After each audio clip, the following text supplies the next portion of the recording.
Hello বন্ধুরা, সবাই কেমন আছো? রোজকার মতন আজকে একটা রান্নার প্রিপারেশন তোমাদের সঙ্গে শেয়ার করছি। সেটা হচ্ছে ফুলকপি চচ্চড়ি। খেয়েছি কিনে জানি না। সর্ষের তেল গরম করে নিয়ে ফুলকপি আর একটুখানি আলু দিয়েছি। ওটা হচ্ছে ভাপ দিয়ে নিয়েছিলাম, কারণ সবই তো সারের জিনিস বোঝোই, তার জন্য ভাপ দিয়ে নিয়ে ফেলে দিলে কি হয়, একটু জলটা সারমুক্ত হই, আমরা খাবার খেতে পারি তাও জানি।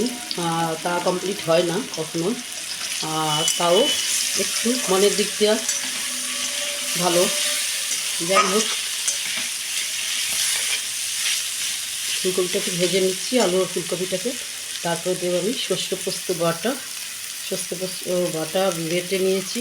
তার সাথে লঙ্কাও আছে একটু, আর হলুদ গুঁড়ো, আর হচ্ছে তোমার লঙ্কার গুঁড়ো এর মধ্যে দেওয়া আছে। ঠিক আছে, পরে ছাড়বো, এখন না।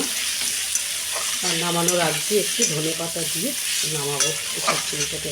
দারুণ লাগে শীতকালের এই ফুলকপির চচ্চড়িটা খেতে।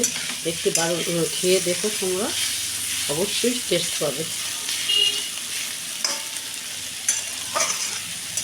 তা তোমরা জানো, আমি যেটা তোমাদের সঙ্গে শেয়ার করি সেটা যেটা আমার মুখে ভালো লাগে সেটাই তোমাদের সঙ্গে শেয়ার করি। আমি ফালতু জিনিস কখনোই শেয়ার করি না। তার রান্নাটা আমি মনে করি রান্নাটা একটা শিল্প, যেটা আমার কাছে ভালো লাগবে সেটা সবার কাছে ভালো লাগা চাই, সেই পারপাসেই হচ্ছে বানানো। আর সবাই ভালো বানায়, আমি একা নই, কিন্তু এক একজনের এক এক রকম, তাই না?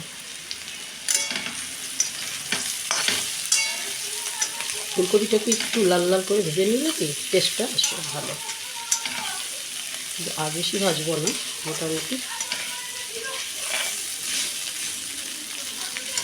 এবার আমি এই সর্ষে পোস্ত বাটাটা দিয়ে দিলাম। সর্ষে পোস্ত বাটা দিয়ে এটা দারুণ লাগে, দারুণ, মানে কী বলবো তোমার, একটা দিন খাওয়া হয়ে যায় ভাত মনে হয়। করে খেয়ে দেবো। কপিটা অত গলে না, যেন একটু ডাটো ডাটো থাকে ফুলকপিটা, ওটা বেশি ভালো লাগে খেতে। কপি যদি গলে যায় না, তাতে টেস্ট পাওয়া যায় না। জানি না কার মুখে কীরকম, তো আমার কাছে সেটাই। একটু সামান্য মিষ্টি দেবো, আর দেবে একটু সর্ষের তেল।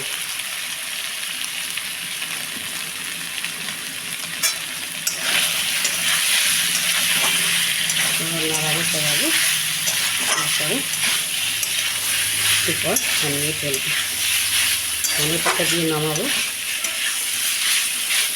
নুন মিষ্টিটা একটু চেক করে নেবো, একটু ফুলকপি তো একটু মিষ্টি দিলে ভালো লাগে খেতে। যে যেমন নুন মিষ্টি খাও সেটা দেখে নিয়ে করবে।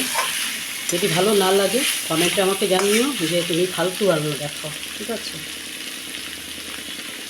আর মিষ্টি বন্ধুরা, একটু ভালোবেসে লাইক কমেন্ট একটু সাবস্ক্রাইব করে দিও আমার চ্যানেলটা, বেল বাটন দিয়ে।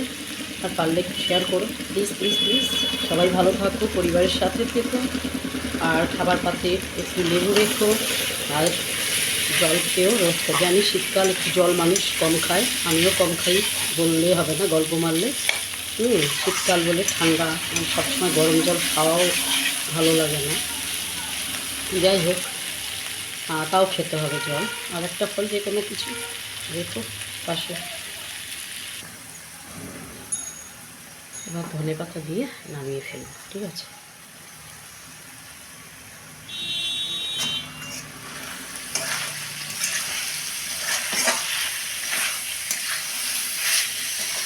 এভাবে জাস্ট করে দেখো, সত্যি শীতকালে ফুলকপির এই চচ্চড়িটা খেতে দারুণ লাগে, দারুণ।